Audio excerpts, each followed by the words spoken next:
Okay, I call a special school board meeting to order, Hibbing Public Schools, Thursday, March 26th, 2026 at 6 p.m. Central Daylight Time, Lincoln Middle School Auditorium. And I would thank everybody for showing up. And at this time, I'm naming Jeff Polcher acting chair for the public comment part of this meeting. That's item 1, but then I'll move to item 2, the Pledge of Allegiance. Please stand if you wish.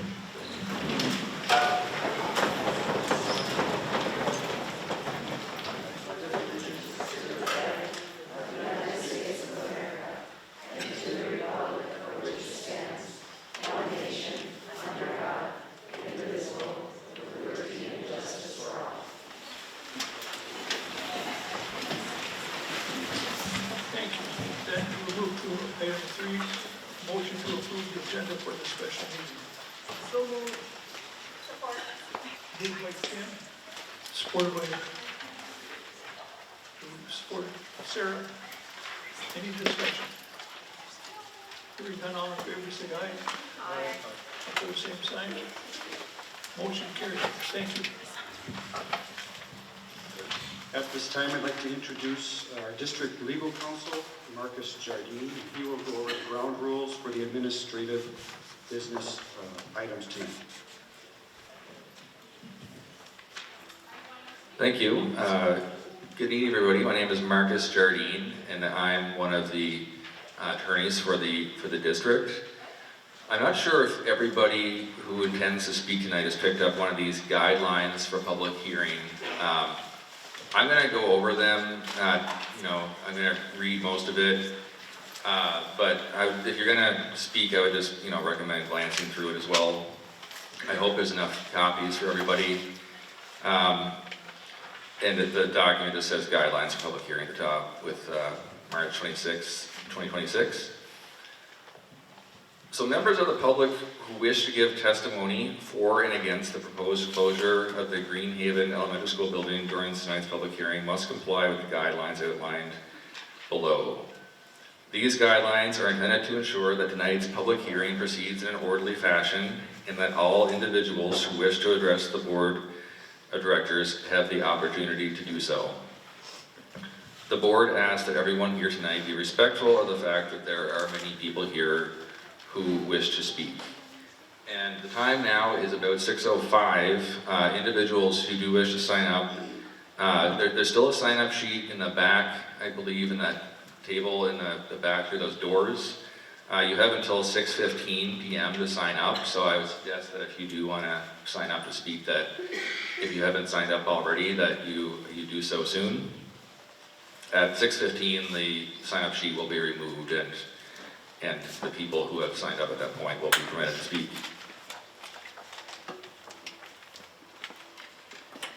So those who have signed up and wish to address the board after the presentation from the administration will be allowed to speak during tonight's public hearing. These procedures are in place under the law that school boards have the authority to adopt reasonable procedures for purposes of considering a school closure.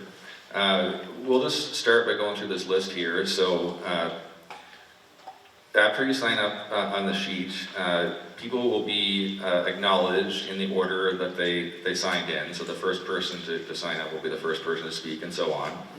And just so you know, Jeff Polcher will be the acting chair for the public hearing portion of tonight. And so Director Polcher must recognize you before you speak. Once he recognizes you, you will be permitted 3 minutes per person. Individual speakers may not attempt to delegate their allotted time to another individual who already has addressed or will be addressing the board. So another way to think of this is there's not stacking time. So if you're with somebody that's not speaking, you can't, give their time to you so that you get 6 minutes and so on. Groups of individuals wishing to address the school board as a community organization must delegate one spokesperson for the group. The spokesperson will be granted 3 minutes of time to speak on behalf of the group. An individual acting as a spokesperson for a group will not be provided another opportunity to speak as an individual. Persons addressing the board must confine their comments to matters related to the proposed closure of Greenhaven Elementary School building and must refrain from the following. Attempting to question or cross-examine members of the board or superintendent, other school district representatives, and other individuals present at the hearing. So tonight, the plan is that this is the public's opportunity to speak.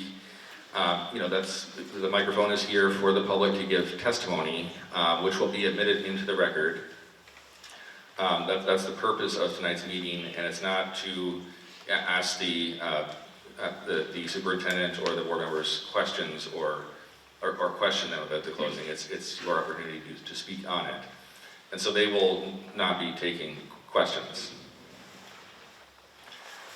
B, using profane or obscene language is also not permitted. Using threats of violence also will not be tolerated, or physical threats of violence.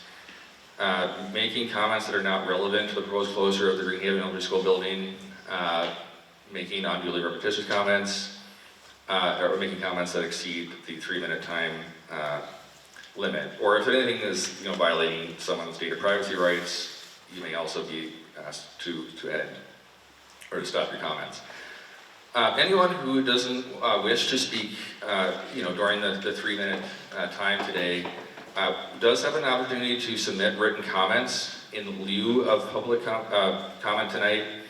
Any individual wishing to submit written comments should submit them to Acting Superintendent Carrie McDonald via email to carrie.mcdonald@isd701.org by no later than 5 o'clock tomorrow, so 5 o'clock, March 27th, 2026. And all of your comments will of course be forwarded to the board for consideration.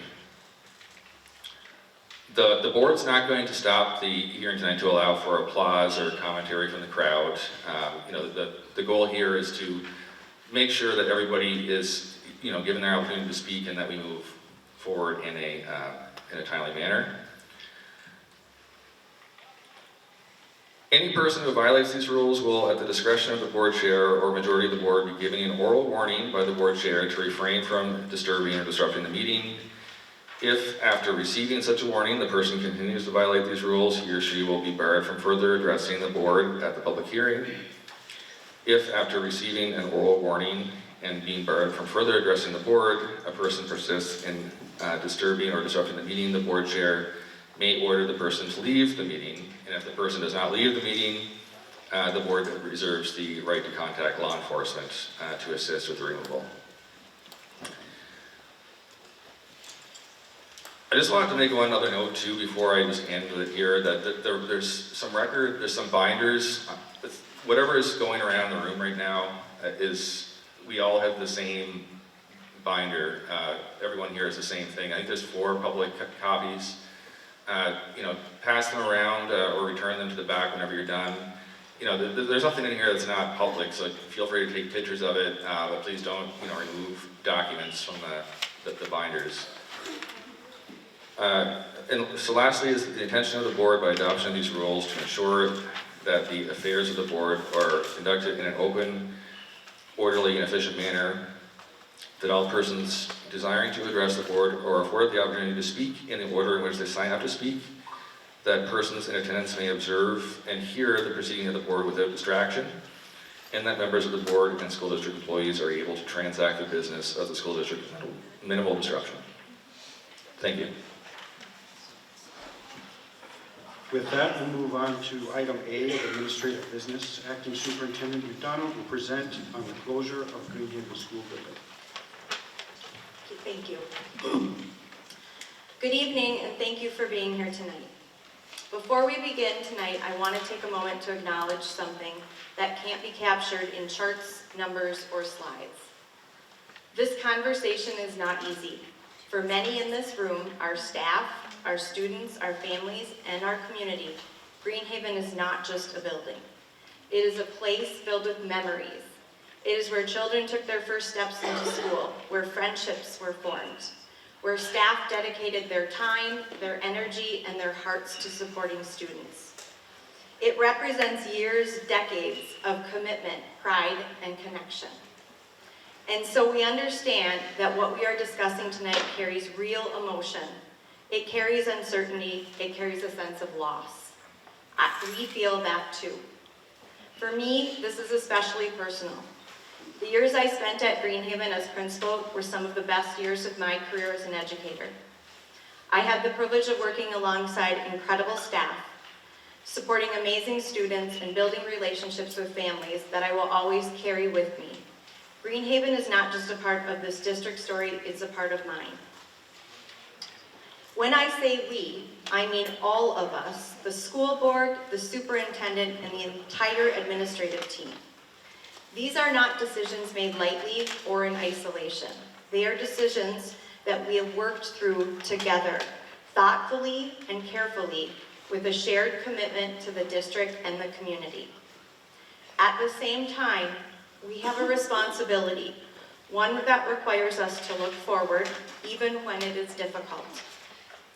Throughout this process, we have carefully reviewed enrollment trends, financial realities, and long-term stability of our district. These are not just numbers. They represent the challenges we must navigate to ensure that we can continue to serve our students well into the future. Because at the heart of every decision we make is the belief that our buildings matter, but our people matter more.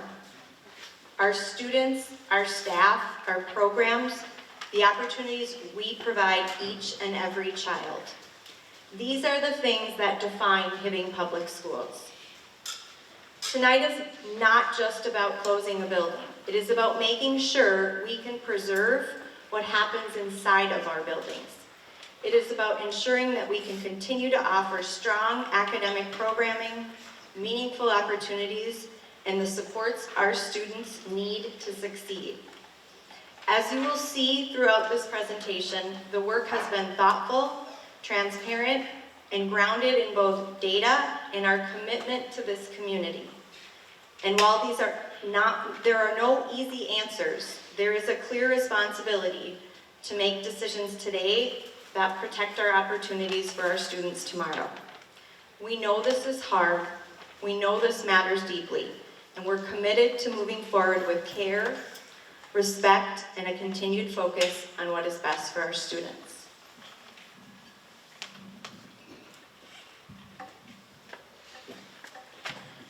I'm presenting here a timeline of the work that we have done to look at our building capacity. Over the past several months, the district has conducted an ongoing review of building facilities, enrollment trends, and financial impacts. This work has been shared publicly at multiple school board meetings. Key updates were presented February 18th, March 4th, and March 18th. Throughout these updates, the district has reviewed enrollment trends and projections, analyzed building capacity and utilization, evaluated financial impacts and sustainability, explored potential restructuring scenarios. All of the materials, recordings, and minutes have been made publicly available to ensure ongoing communication and community awareness. We are committed to this process and following state statute. This is the public notice that was published in the Mesabi Tribune March 11th through the 14th, the 17th through the 21st, and the 24th and 25th of this year. I'm going to start with the fiscal timeline and current financial update. Our goal tonight is to be completely transparent about significant financial challenge that surfaced after the close of the 2025 fiscal year. We know there are questions and we want to provide the facts. In accordance with Board Policy 701, which derives its authority from Minnesota Statute 123B.77, our school board is required to approve and adopt a budget prior to July 1 of each year. This adopted budget becomes the district financial roadmap, the official spending plan. In June of 2024, the board approved the budget for the 24-25 fiscal year. At that time, we anticipated projection expenditures in excess of projected revenue by $576,000, something that could be supported by our fund balance. Again, this is in June of 2024.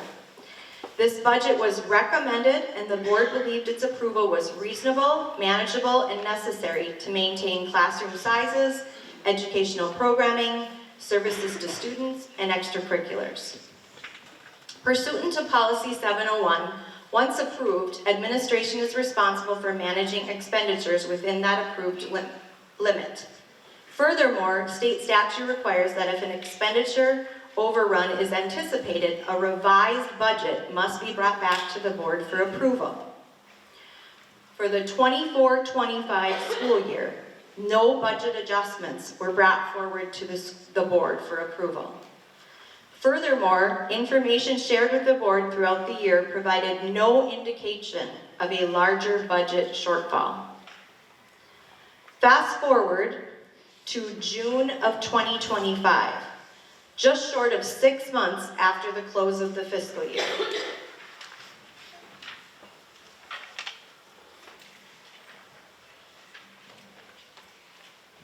This is a chart showing our unassigned fund balance.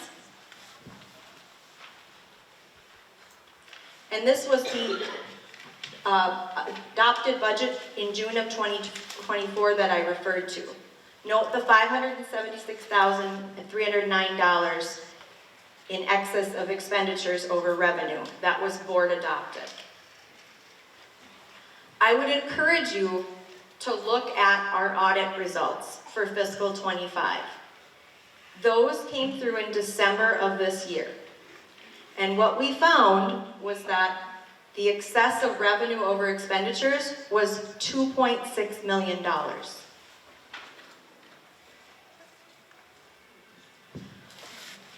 We wanted to make sure that we are being very proactive in planning for fiscal 26, the remainder of the year starting in January. So shortly after I took on as the acting superintendent in January, a line-by-line review of the budget was completed through both internal and external analysis. That is where we identified a $2 million shortfall for this fiscal year. This is the board-adopted budget for this school year. Notice the budget that was adopted by the board was to have a surplus of $334,000. And when I took over in January and we did this internal and external analysis, we found that we were actually $2 million in the hole.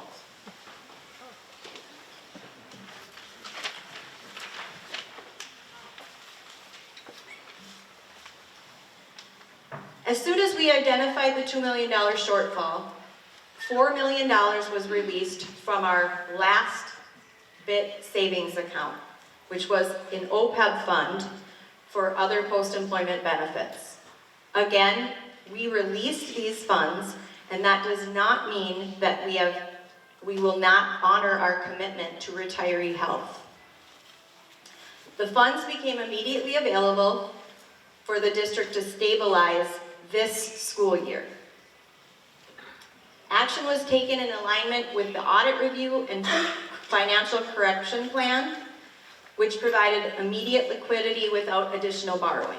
And it allowed the district to correct current year budget issues responsibly. At that point, I sent a message out to the community and to our staff.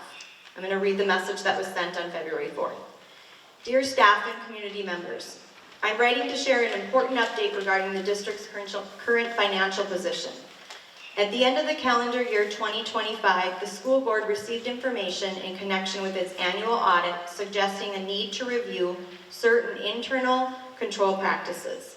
As a result, a comprehensive review of the district's financial position is now underway using both internal and external resources.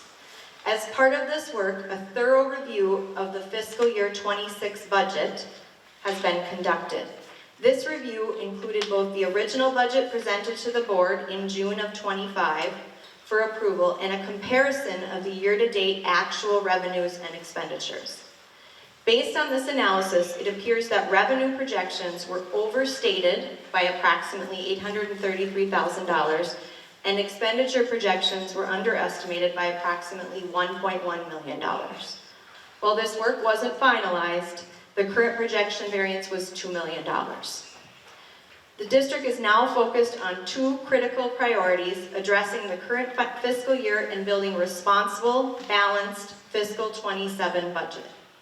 This work is essential to ensure we can continue providing high-quality educational opportunities for our students while also building the financial stability of the district.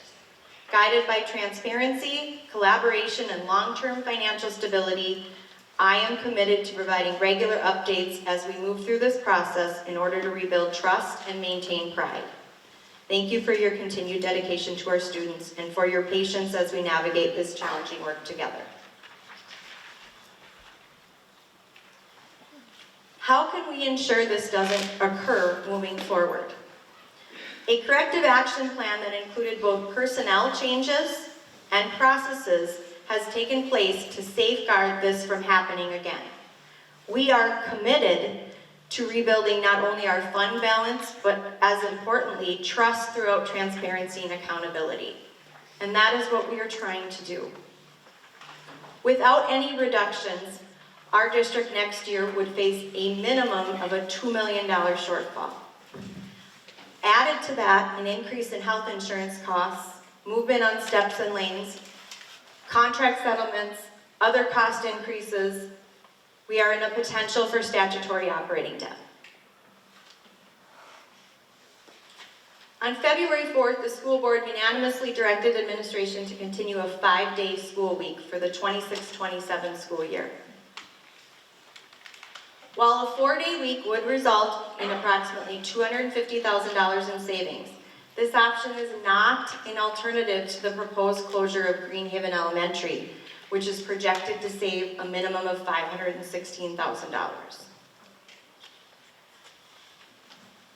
I want to briefly touch base on the referendum that was in November of 2025. The district proposed a referendum. Question 1. These were the results from question 1. Question 2.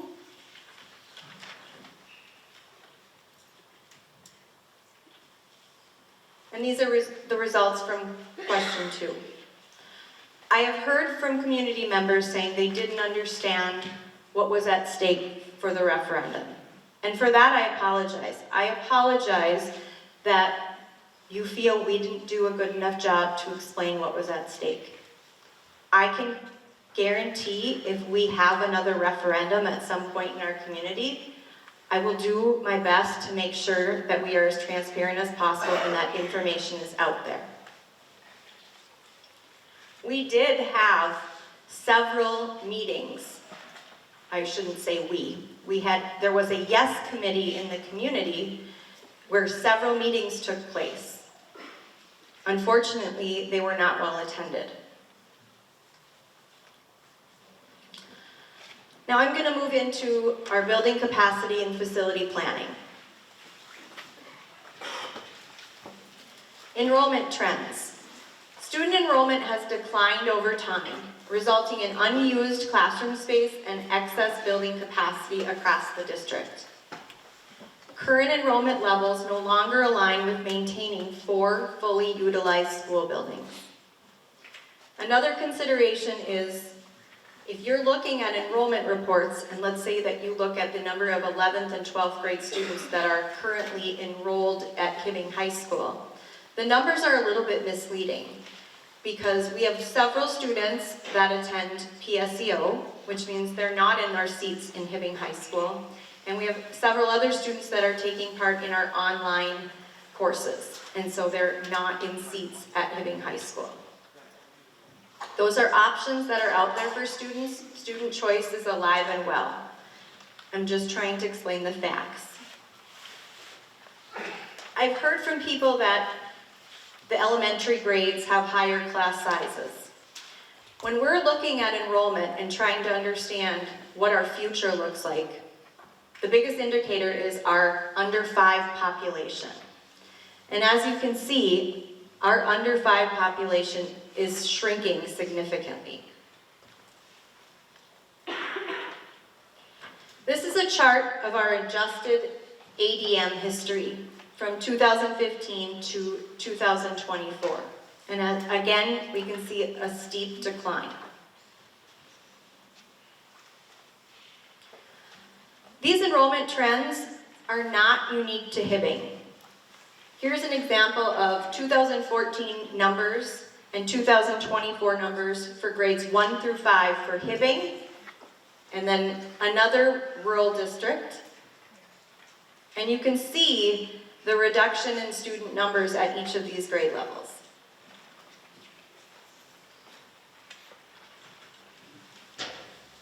Enrollment continues to decline, which directly impacts our funding. Fewer students means fewer resources, while many of our costs remain fixed. This creates a structural imbalance that requires us to reconsider how we operate.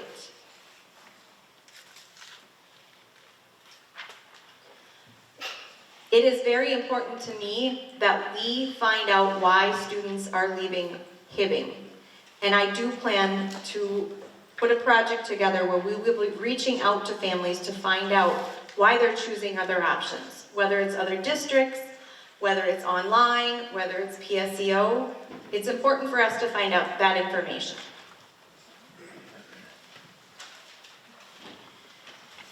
The administrative review of the facility capacity. Administration has carefully reviewed the district's capacity to transition from a 4-building model to a 3-building model.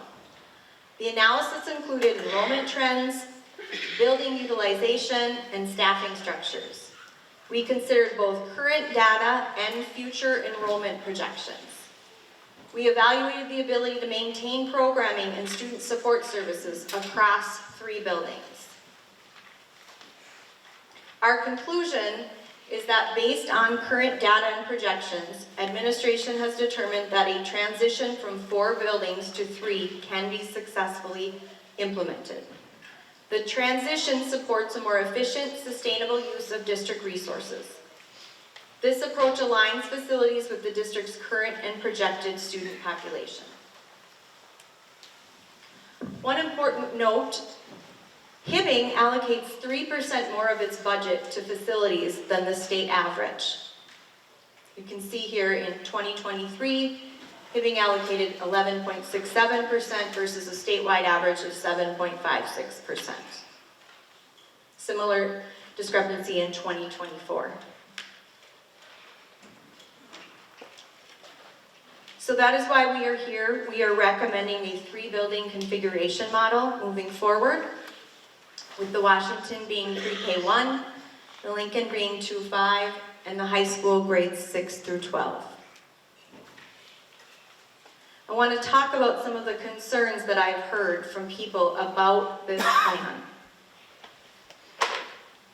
Key areas for us for the planning and the review of this: as part of the proposed transition to a 3-building model, the district is conducting a comprehensive review of our operations and programming.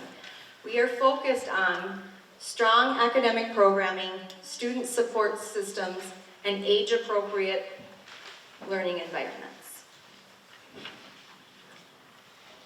We are looking at a middle school model with grades 6 through 8. The development of that model within Hibbing High School, designed to support academic needs and social-emotional development. Key things that we are considering is that 6th grade would be self-contained, dedicated 3rd floor area. And when I talk about that, I want people to understand that we are having conversation at the admin level to as detailed as how are we going to make sure 6th grade students get from the 3rd floor to band in a supervised manner. 7th and 8th grade would also be in designated areas within the building. And then we're also talking about recess and age-appropriate scheduling built into the day. We do not want 6th graders to be without their exciting field trips that they go on.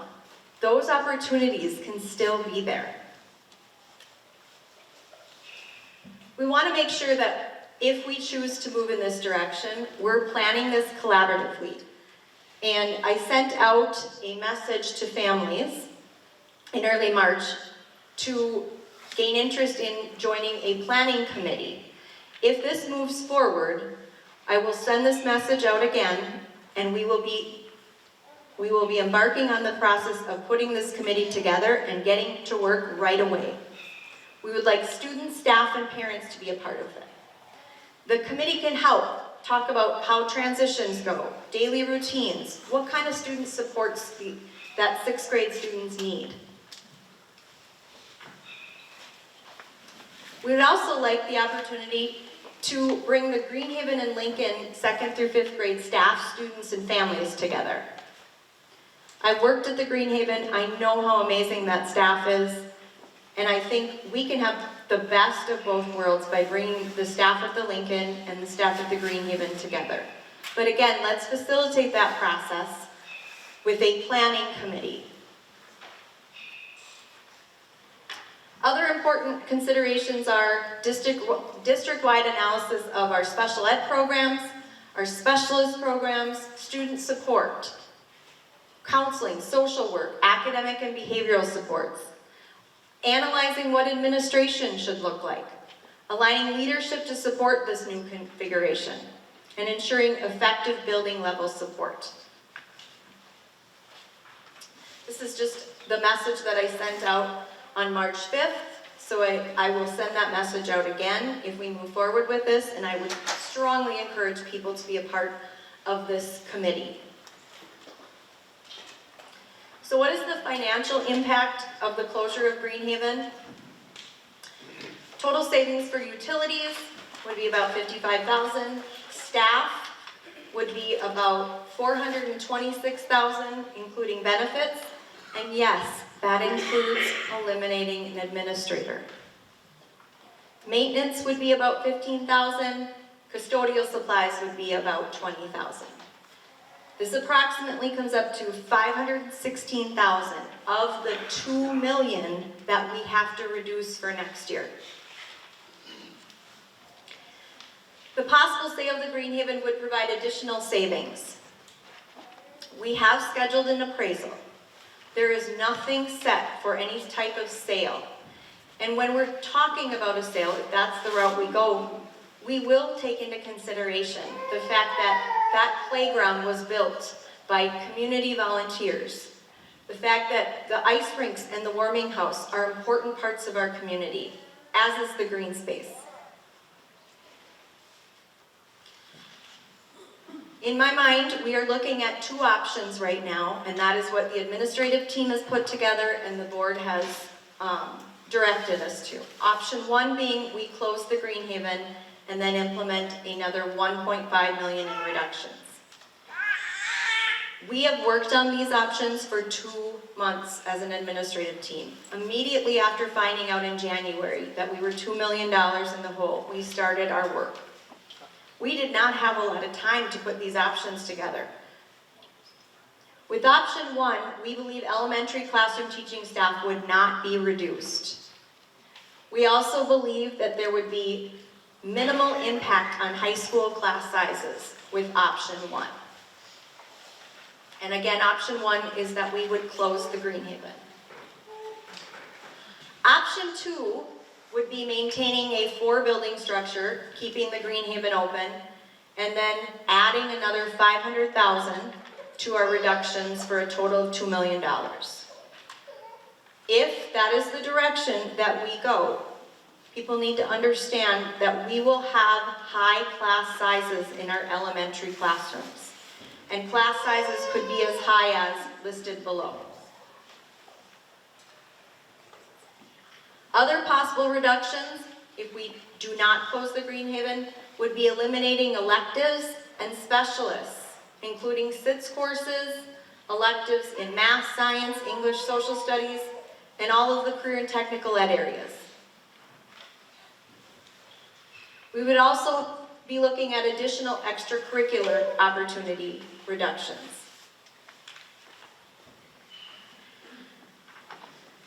We need to be financially responsible. Operating and maintaining underutilized facilities requires significant ongoing costs, including utilities, maintenance, and staffing. Aligning facilities with enrollment allows the district to redirect resources towards student programming, staffing, and instructional supports. As difficult of a decision or choice that this is, it becomes the choice of staff and students over buildings. We need to get back to long-term stability. Proactively reviewing this building capacity would help us maintain financial stability, preserve academic and extracurricular opportunities, and reduce the need for deeper future budget reductions. This is our vision statement. Hibbing Public Schools, in partnership with our community, are committed to academic excellence and the opportunity for all students to develop their talents in a caring, safe environment.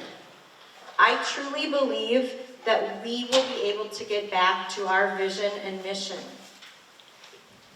We have to make some tough choices, but I believe in the end we're going to come out on the other side of this even better and stronger as a school district and as a community. Our responsibility is to align resources with enrollment and facility use, ensure long-term financial stability, prioritize student opportunities and programming. We know that enrollment has declined, creating excess capacity. The district is facing ongoing financial challenges and projected shortfalls. Maintaining underutilized facilities diverts resources from our classrooms. Our path forward is thoughtful, data-driven decisions focused on student experience and educational quality, and a commitment to transparency and community engagement. Our goal is to make decisions today that protect our opportunities for students tomorrow. Again, we understand this impacts families and the broader community. Change is challenging, especially when it involves a building with deep roots like the Greenhaven.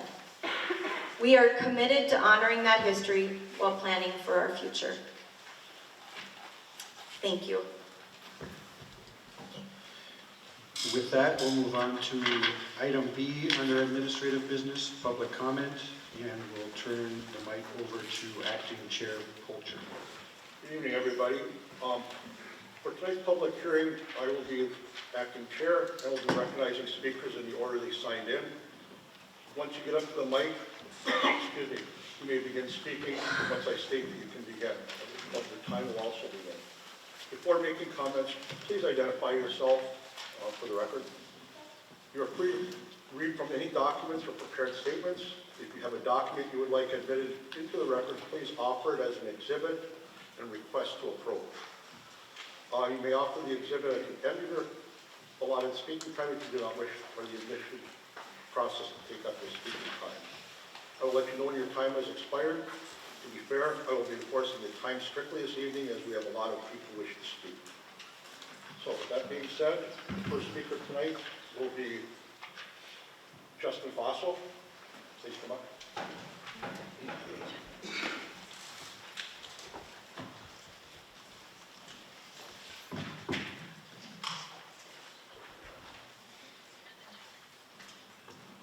Go ahead. I just want to make sure this is on. Can everybody hear me? Justin Faso, 311 East 42nd Street, Hibbing, Minnesota.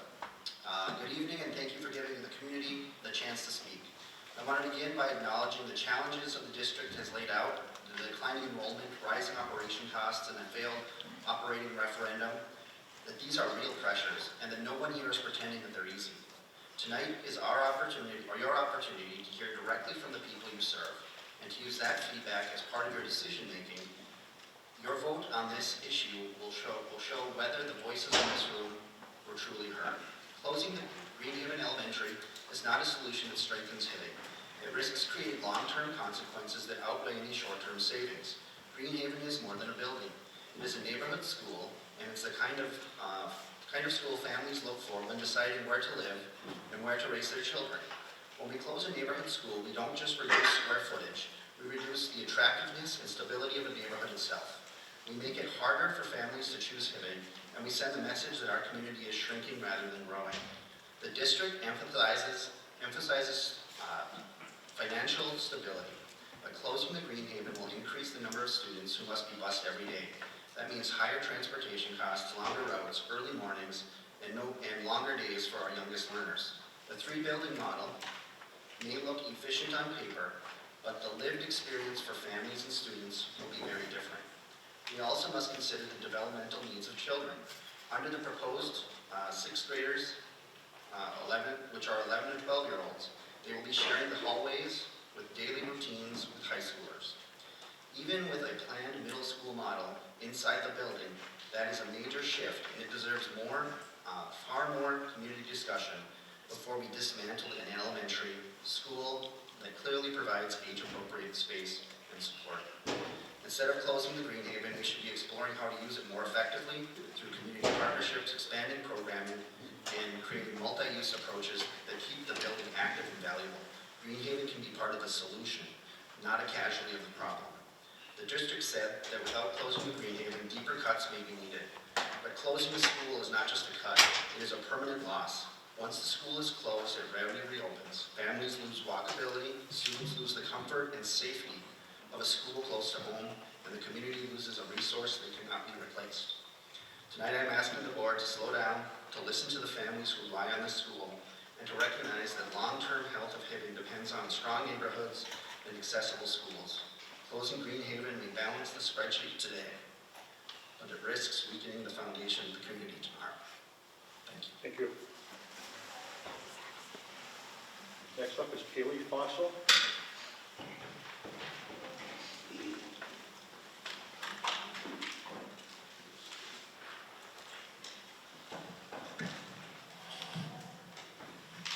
Sorry, I'm short. I'm Kaylee Faso, 311 East 42nd Street in Hibbing. Good evening, members of the school board.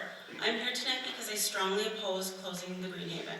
I understand the district is facing real budget challenges, and I respect the difficult decisions that have to be made. But this feels like a short-term financial fix that creates long-term problems for our schools and our community. This plan would move 6th and 7th grade students into the high school. That's not a small change. These are younger students with different academic, social, and emotional needs, and they deserve an environment designed for where they are, not one built for older students. Moving 6th grade also creates new issues and takes away the experience that makes that year special. Things like safety patrol, book fairs, and even simple traditions like popcorn Fridays and the color run, they matter. These experiences help younger students feel connected, build confidence, and take on leadership roles in a way they simply won't have in a high school setting. Closing Greenhaven also takes away future flexibility. Once a school is closed, it is not easy to reopen or replace. If enrollment shifts, if programs expand, or if the district's needs change, we will have fewer options and less room to adapt. That is a permanent decision being made in a response to what may be a temporary financial challenge. It is also hard to ignore that the district invested around $2 million into the building just this last year. Taxpayers deserve a clear and transparent explanation for why a recent improved facility is now being considered for closure. From the outside, it just feels inconsistent and difficult to justify. And just 2 years ago, 7th grade was moved to the Lincoln. Families, staff, and students worked to adjust to that change. Now we're being asked to adjust again. That kind of repeated restructuring creates instability and makes it harder for people to feel confident in the district's long-term planning. I also want to address another option. I understand that the board cannot simply re-vote to move forward with a 4-day school week as it was previously presented. But there are ways to bring forward a modified motion and continue exploring that path. That option could save at least $250,000 in busing alone, not even counting savings on teacher substitutes or other operational costs. Unlike closing and selling Greenhaven, this is an approach that can be adjusted or reversed in the future as the district needs change. Budget challenges are real, but not every cost-saving decision is a good one. Closing Greenhaven may reduce expenses on paper, but it risks impacting educational quality, appropriate student placement, future growth, and public trust. In closing, I feel a second public meeting is needed, one that focuses on working together on ideas from the community. That could include addressing PSEO strategies, enrollment initiatives, long-range goals, and other suggestions from the public. Giving the community a real chance to contribute solutions is critical before making a decision that cannot easily be undone. Thank you. Thank you. The next speaker is Chris DeJellen. Come on up, Chris. Good evening, I'm Chris Bjelland. I wish I had been smart enough to come with prepared statements, but I kind of speak off the cuff. Like I imagine many of us here, I am not in favor of closing Greenhaven. I just have to be honest. It's a decision that feels rushed and stinks of desperation, much like the resulting ripple effect of that decision, which would be shuffling these kids around again, including moving the 6th grade to the high school, which I have to tell you is not something a lot of us are in favor of, and I feel that the board and the administration should be forewarned that you will probably suffer more severe enrollment issues as a result of that decision. There are a lot of us who have concerns around the idea of 6th graders being in the same building as high schoolers, and again, to echo what's been said before me, I very much sympathize with the financial straits that the district is in. There are certain things that I can't put a price on, and my kid's safety is not going to be one of them. He's had 1 year to enjoy this wonderful playground that again was community driven, built by the community, and I understand that you want to plan in, I took a screenshot of it. Recess and age appropriate scheduling built into the day. What recess without a playground? The high school can't accommodate that. And I understand that you want to, try and get the community together to come up with a plan.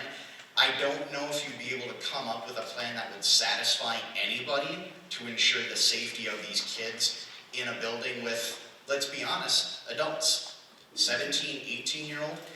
And again, if I look at the district, and I've been in previous board meetings and I've seen the graphs where it shows the enrollment falling off of a cliff, there has to be something that needs to be addressed in the high school that's driving a lot of this enrollment issues. Again, I don't have the confidence in any plan that you would present that would reassure me that, yes, we're going to be able to keep an eye on these kids. What about before school? What about after school? Are we going to have teachers or whoever monitoring the grounds outside to ensure whoever's walking to and from is safe and secure? I don't feel like that would be the case. And I know a lot of parents here, especially of the soon-to-be 6th graders, feel very, very upset and disturbed at this prospect, okay? Like I said, I speak off of the cuff, and I sympathize very deeply with your, with the situation that you're in. But again, I feel that you have to understand that by and large, the community, especially those of us that have kids that are going to be directly impacted as a result of these moves again, are not in favor, are not supportive, and will, in all likelihood, seek other opportunities to educate our children, whether it's homeschooling or Thank you, Chris. other I'm districts. sorry, time is up. Thank you. Next, Amber Chrysler.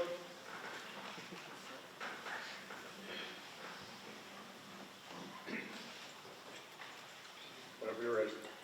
Sorry, I shake my nipples out. I'm nervous. My name is Amber Chrysler. Address is 11336 DuPont Road, and I am a parent of 3 young children in this district, 1 in Greenhaven, 1 in Washington, and 1 in the Early Learning Center. I'm here tonight to respectfully speak against the proposed closure of Greenhaven Elementary. First, I want to acknowledge that I understand that difficult decisions sometimes have to be made. However, I strongly believe that this decision is being considered too quickly, without fully exhausting all other possible options. As a parent, one of my biggest concerns is the impact this will have on our children, especially the idea of 6th graders being placed into a high school environment. That is a significant developmental gap, and it raises real concern about safety, emotional readiness, and overall well-being. Our younger students deserve age-appropriate spaces where they can learn and grow comfortably.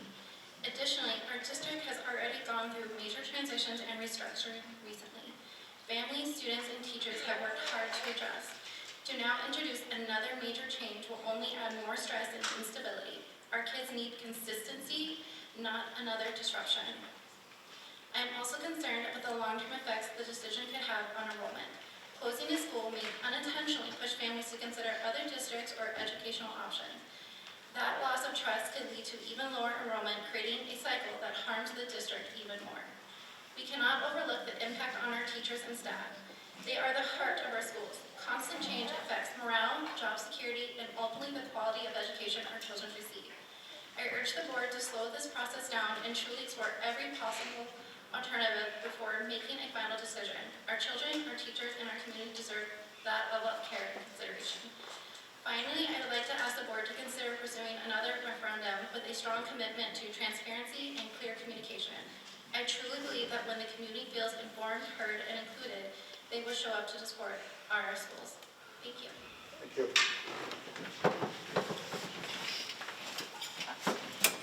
Jennifer Johnson.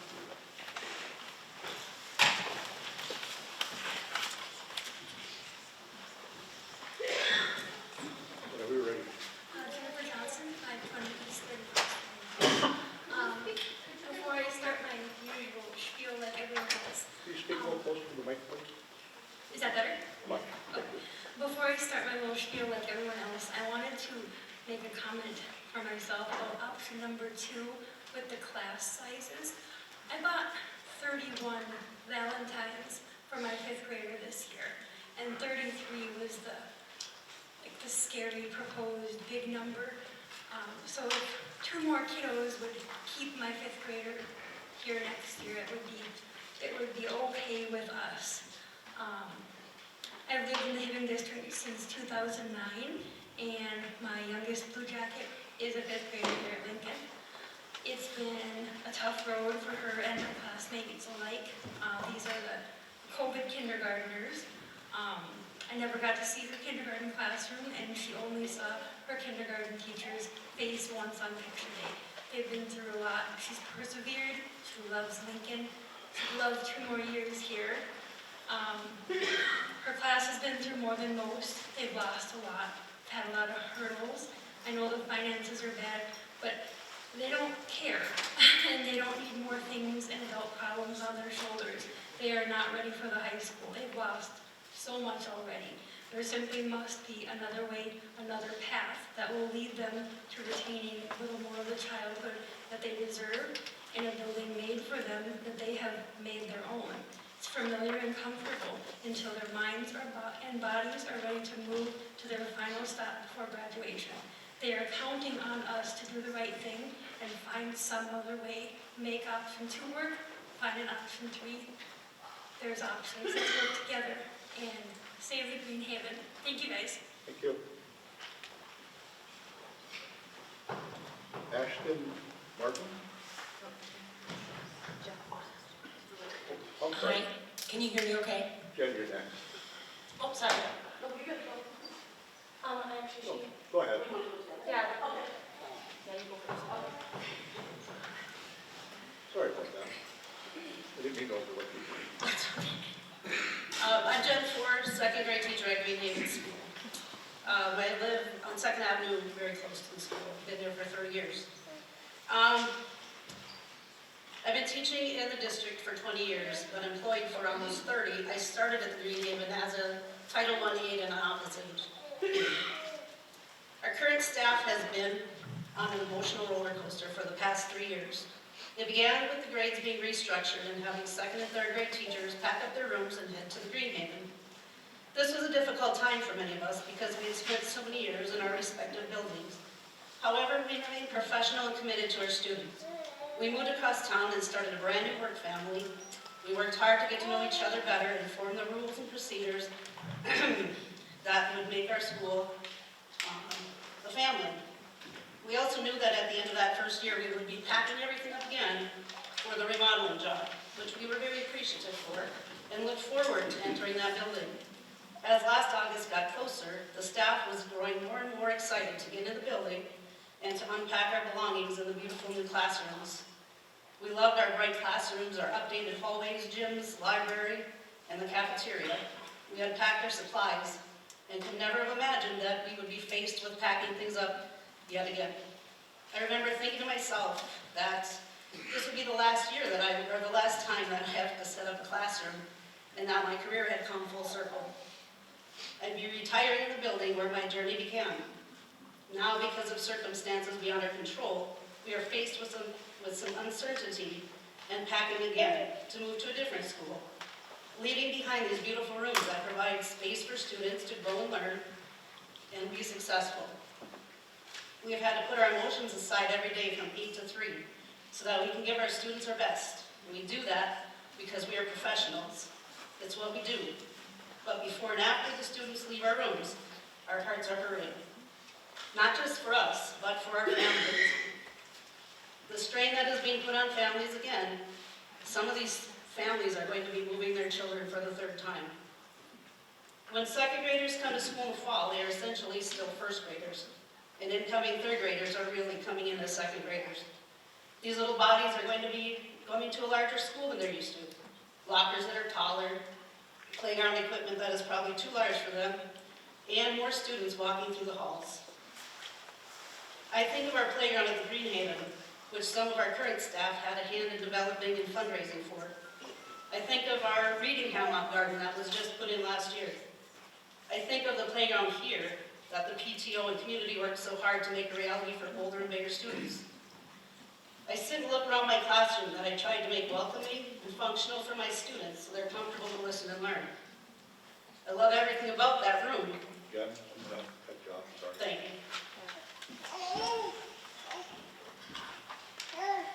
I'll ask Ashton Martin. Ashton Martin, resident and taxpayer for ISD 701, address 301 North Inner Drive. I'm standing here tonight because our district is at a crossroads. We are told we have a $2 million deficit, yet the choices being made suggest that the fiscal responsibility only applies to the classroom, not the district office. To review the contrasting cuts that have been made, in 2025, this board approved the elimination of 34 staff positions. We lost 4 elementary teachers, social workers, and 17 paraprofessionals, the very people who work face-to-face with our most vulnerable students. We were told these cuts were a mathematical necessity. However, while we were handing out pink slips to our educators, we were signing a contract that raises the superintendent's salary from $170,000 to $197,000 by 2027. That is a $25,000 raise during a financial crisis. To the average Hibbing family, whose median household income is just over $55,000, that single raise represents nearly half of their yearly earnings. The affordability gap. We often hear that these salaries are competitive, but who are we competing with? Our neighbors in Rockridge are considering 4-day school weeks to save teaching jobs. Meanwhile, Hibbing is paying top-tier executive salaries that are 3 times higher than our local income level. Our community sent a clear message in November of 2025 when they rejected the tax referendum. The voters did not say that they don't support our schools. Rather, they said they don't support the current spending priorities. When administrative costs consume 12 to 15% of our budget, while the state's gold standard is under 10, we have an efficiency problem, not just a revenue problem. Now the board is considering a move that would change the face of our neighborhoods forever, closing Greenhaven Elementary. We are told this is an efficiency move to save roughly $516,000 annually. But before we take a wrecking ball to a community pillar like Greenhaven, we must first ask, why haven't we looked at the administrative office first? Closures are permanent, salaries are negotiable. Once you close a neighborhood like Greenhaven, or a neighborhood school like Greenhaven, you lose the property, you increase busing costs for families, and you create educational deserts in our town. Administrative salaries, however, are a choice. Choosing to pay these gross salaries while saying we can't afford a local elementary school is a choice that favors the bureaucracy over the neighborhood. The admin to building ratio is another concern. As we shrink our footprint by closing buildings, the administrative overhead should shrink with it. We cannot justify a growing executive pay scale while we are literally shrinking the number of classrooms available to our children. Neighborhood stability. Our low-income students, over 51% of our district, rely on the stability of our neighborhood schools. Moving these students across town because we can't find the money rings hollow when the money is clearly available for 6-figure raises and executive perks. Okay. Thank you.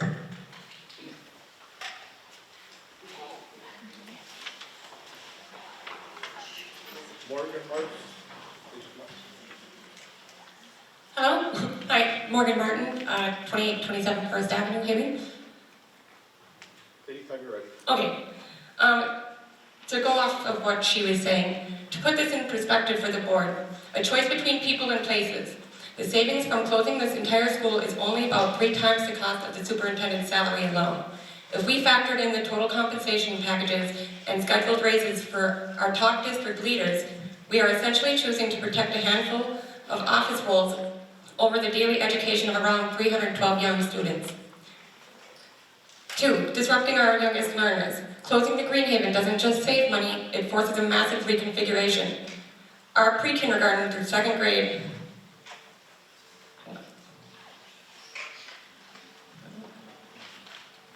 students, 53% of whom are economically disadvantaged, would be uprooted just to make a dent in a $2 million deficit that the district's own office raises are helping fuel. Wasted investment. Most shockingly, the district just completed a $2.5 million renovation on Greenhaven in 2025 to spend millions in taxpayer-approved bonds to modernize the school, only to propose selling it in less than a year. It's a definition of administrative mismanagement. Before you ask these 312 families to leave their neighborhood school, I ask this board, have you exhausted every possible cut in the administrative office? Have you considered a freeze on those 10,000 annual raises? We should be right-sizing the administration before we right-size our children out of our classrooms. I'm requesting the board postpone this vote and request a full administrative audit to find that $516,000 in the administrative office before one single brick is moved at the Greenhaven. Thank you. Thank you. Pat, aye.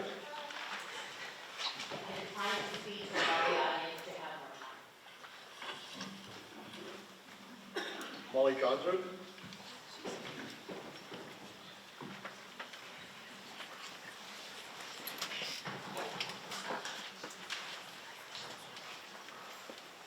Whenever you're ready.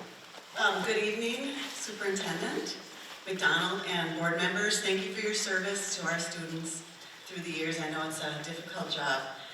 I am coming to you from someone who's been involved in the Greenhaven for decades. Maybe Mr. Berklich longer than me, but 66 years I've had a relationship with the Greenhaven. I basically live across the street. I don't think it's a good idea for Hibbing to lose another public school building. I'm going to address you in some form of questions that I have listed here, and I'll send them to you also. Some of them have been somewhat answered already, but anyway, how did we get to this point? Was money misspent or mismanaged? What things could be done to keep a building? There could be a combination of possibilities. What about a 4-day work week? Could it be done for a couple of years and see how it goes and save money and save a school? In addition to that, could space be rented? Could space be shared as a community center with access to the cafeteria and gym, Boys and Girls Club, a daycare, an adult daycare program, intergenerational programs, community ed, fitness, and opportunities? With good promotion, it could be a great asset for our town that may be transitioning from mining in the future. Good for kids and families and seniors. What about space to a charter school? What about selling the east third of the block to be developed for much-needed single-dwelling houses? I think there may be creative ways to deal with this. Closing and selling a school is a permanent solution to a possible temporary problem. I would love to be on a task force to address possibilities. Having this school in the heart of the town has attracted young families to the neighborhood and to Hibbing. It's good for Hibbing. Thinking outside the box, it may be even better. Someone said to me recently, nobody wants to be the ones to close a school. Well, maybe you don't have to be. You could be the superintendent and board that saves the school. Thank you. Thank you. Bob Clover.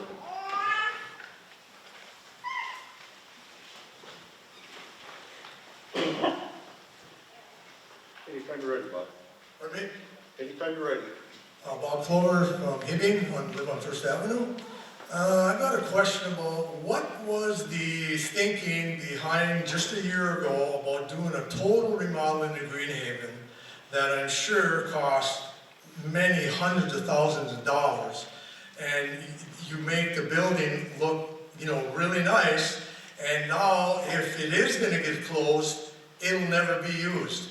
It seems to me that that was a huge waste of money to even do that. I'm thinking that there couldn't have been any foresight looking at the figures of the enrollment going down. Why would the district even allow that to be done? It doesn't make any sense to me.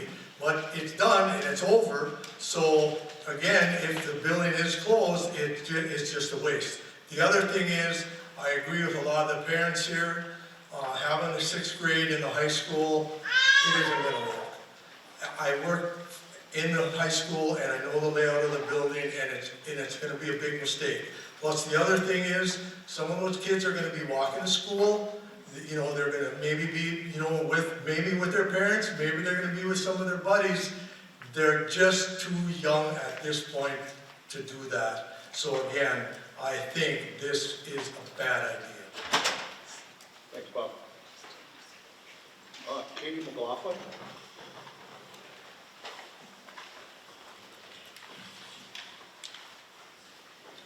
Hi, everybody. Katie McLaughlin, 1929 East 37th Street.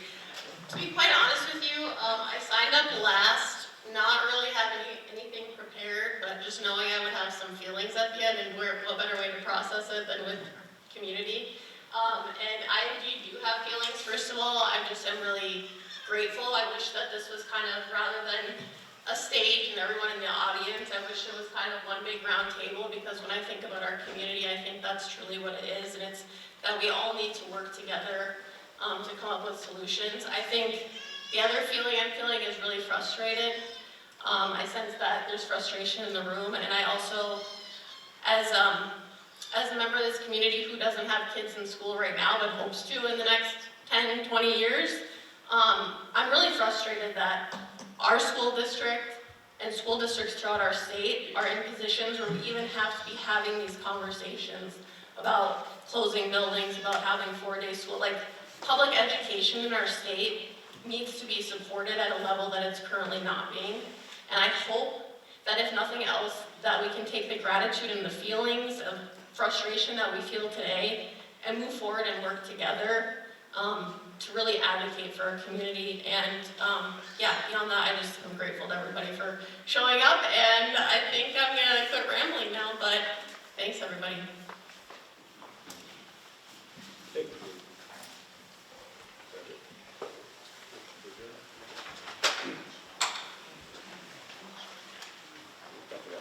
Nothing else? Entertain a motion to adjourn. I'll make a motion to adjourn. I'll second it. Motion. Everybody agree? Yes. Meeting's over. Motion to go in. Thank everybody for coming.